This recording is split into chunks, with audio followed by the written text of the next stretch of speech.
Good morning to you all. Oh, I'm so happy today. I'm always happy, but I'm over happy today because I'm finally coming from the valley of. It's a journey. It's a work in progress, but you'll see why. So in the last video, I said something happened or something is happening, but started 4 weeks ago. But I wanted to, give us the foundation to see, where this is leading because I like to put it into a message so that it encourages you. So I talked about how I prayed that God had been patient with me. So I prayed this 1 year ago. I prayed, God, thank you for being patient with me because once you know uh, where you are, and then you know where you've gone, and then you start coming back up slowly, and you're not there yet, you actually realize that God has been patient with you. And then we talked about Mary and Martha, how we need to be Marys and Marthas. We need to have a balance.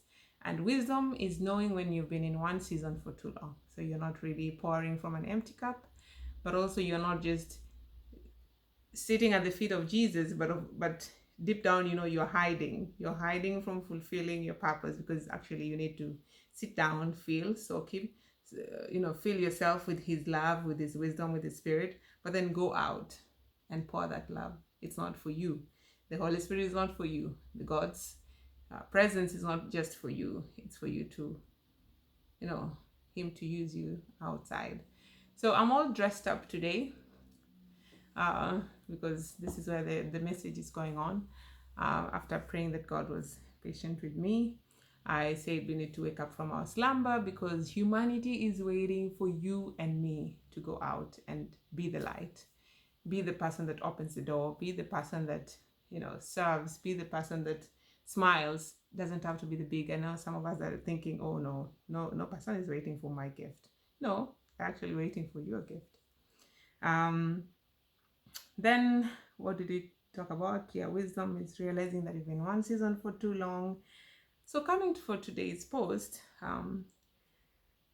you'll see how it's connected. But I'm happy because for those who might not know, I 4 years ago I started running.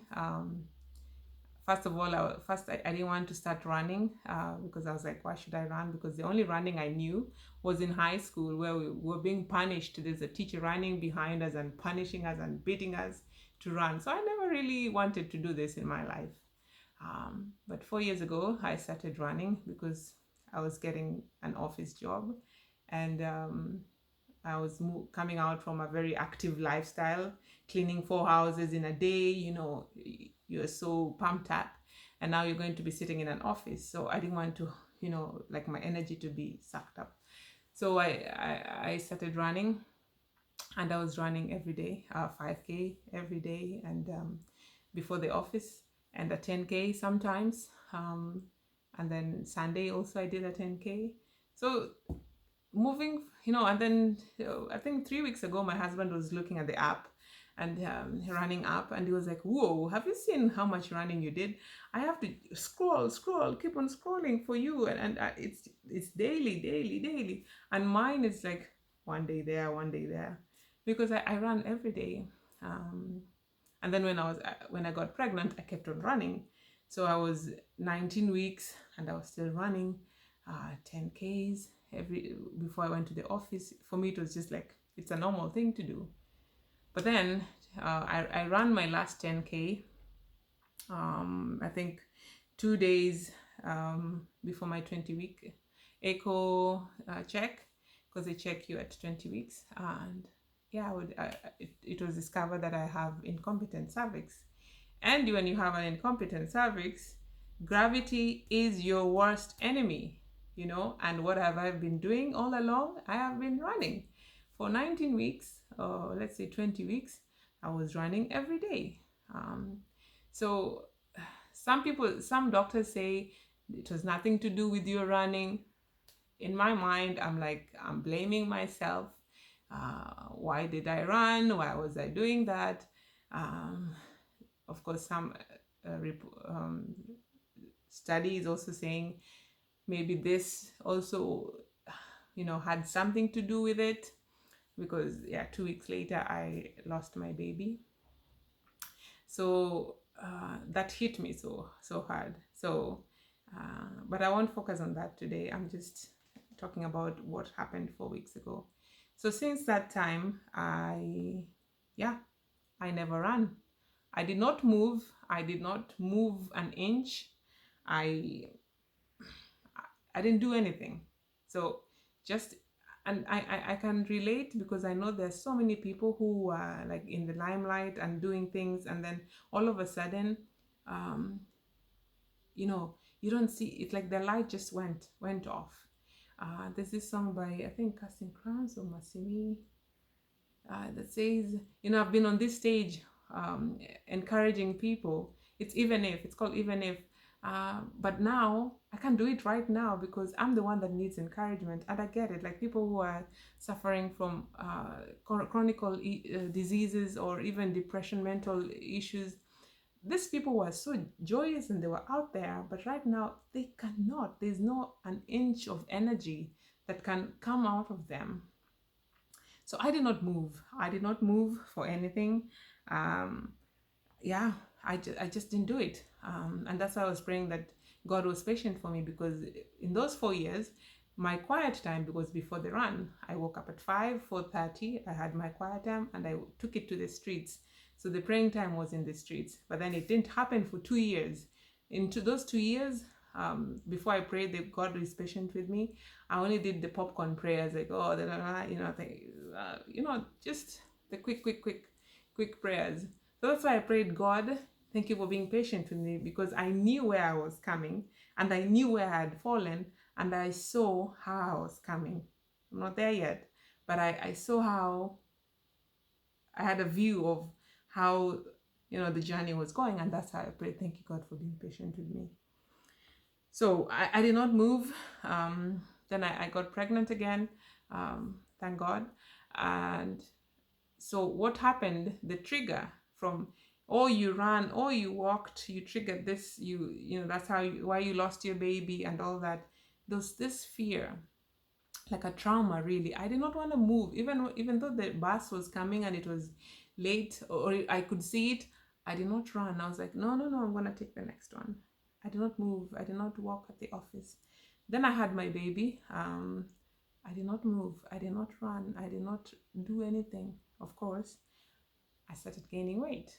I started gaining unnecessary weight, leave alone the baby weight. I just started gaining weight.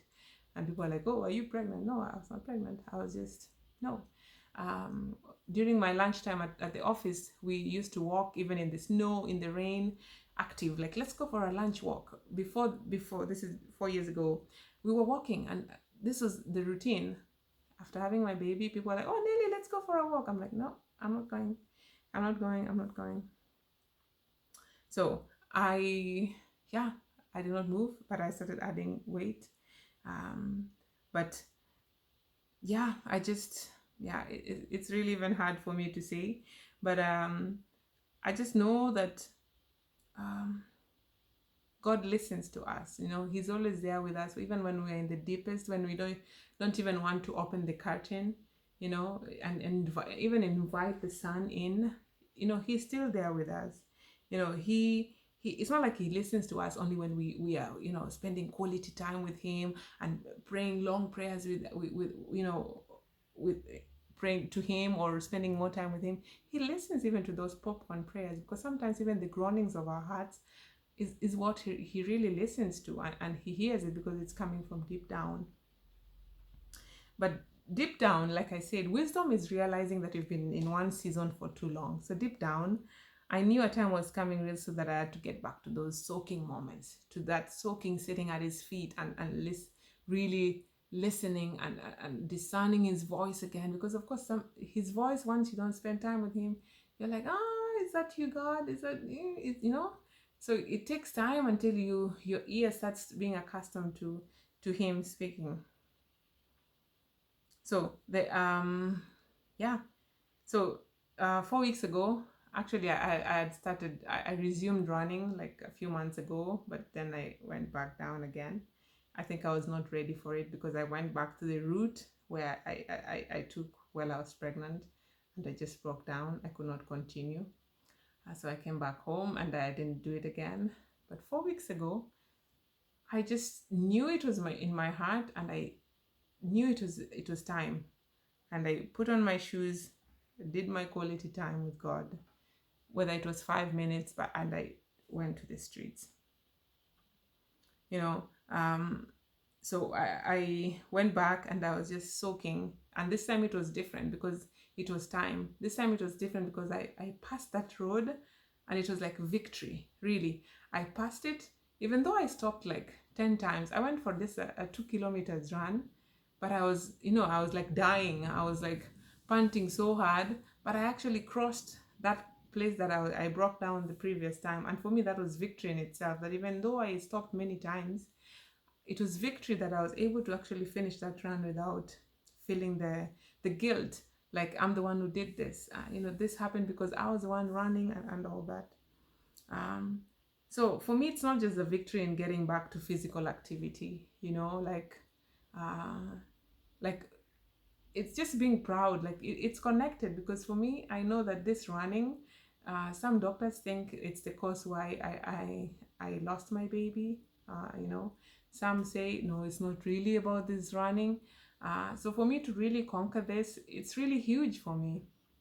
And also just to get back into that activity, because yeah, this is the temple of God. We also have to come out from the slumber, and just I connect it with my spiritual life. For me, that physical life and sitting, it was also connected to my spiritual life. Just the popcorn life. You just a quick devotion here, it's not wrong. Don't get me wrong, but you all know where you are. Which level, or which season you have been. So on Wednesday, that was yesterday. That's just 2 days ago. By lunchtime, I'd already had 8,000 footsteps, because I had run in the morning, and I also ran yesterday, and I ran today. So it's just, for me, it's like, okay, God, thank you for being patient with me, and thank you for that you're taking me to the next level, because there's no way I'm going back. I don't know what challenge will come in the future, but I have seen what God can do, and I've also waited to see for him to do.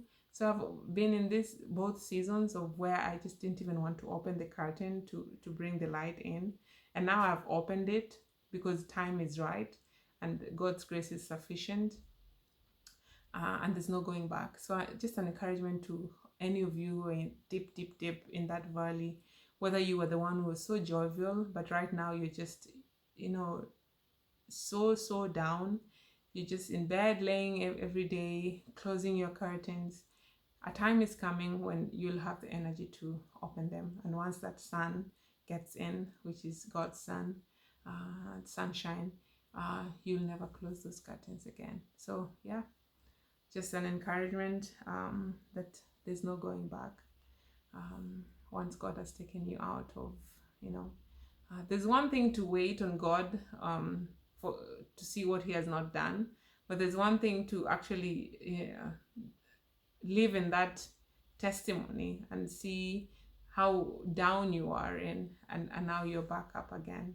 And I think I'm the best example for this testimony, that yeah, it's time to now go into the world and pour out, because I'm actually soaking and getting from him. But I think we need to do that in wisdom. I think wisdom is knowing when to do it and when to go back at his feet.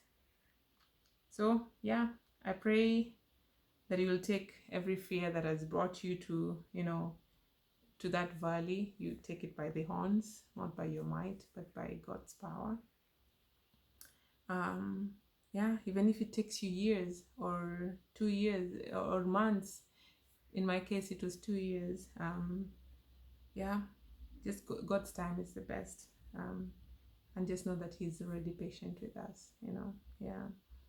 But in his patience, let us also not wait too long once he has given an okay. It can be 5 years and he has not given an okay. That's okay. Still be in that season, but not let the season engulf you like sadness. But once he has given an okay, it is wrong to, yeah, to just stay in hiding. So yeah, here's to active life, and wishing you all active life. So God bless you and have a good day. Bye bye.